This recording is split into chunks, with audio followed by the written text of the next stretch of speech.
Breaking news. Guntur YSRCP incharge మాజీ మంత్రి అంబటి రాంబాబు ఈరోజు వైఎస్ జగన్మోహన్ రెడ్డిని కలిశారు. తాజాగా జరిగిన పరిణామాలపై ఆయనకు వివరించే ప్రయత్నం చేశారు. ఈ నేపథ్యంలో అంబటి రాంబాబుకు జగన్ ధైర్యం చెప్పినట్టు తెలుస్తా ఉన్నది. వైఎస్ఆర్సీపీ అధినేత వైఎస్ జగన్మోహన్ రెడ్డిని మాజీ మంత్రి అంబటి రాంబాబు ఇటీవల తాడేపల్లిలోని నివాసంలో కలిశారు.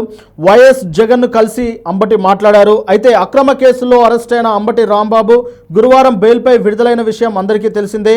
ఈ సందర్భంగా మాజీ మంత్రి అంబటి రాంబాబు తనపై టీడీపీ ప్రభుత్వం పెట్టిన అక్రమ కేసులు, టీడీపీ రౌడీ మూకాలు, తన ఇంటిని ధ్వంసం చేసిన తీరు, హత్యాయత్నం, పోలీసుల నిర్లిప్త వైఖరి, కొంతమంది పోలీసు అధికారుల ఓవర్ యాక్షన్ వంటి అంశాలను వైఎస్ జగన్కు వివరించినట్టు తెలుస్తా ఉన్నది.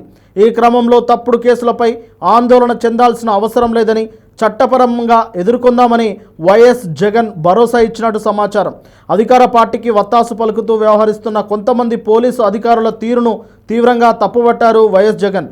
ప్రజల పక్షాన, ప్రజల తరపున చేస్తున్న పోరాటంలో ఎదురయ్యే ఆటంకాలు, వేధింపులు ధీటుగా ఎదుర్కొని ప్రజలకు అండగా నిలుద్దామని పార్టీ నాయకులు, కేడర్ ఆందోళన చెందాల్సిన అవసరం లేదని వైఎస్ జగన్ హామీ ఇచ్చారు.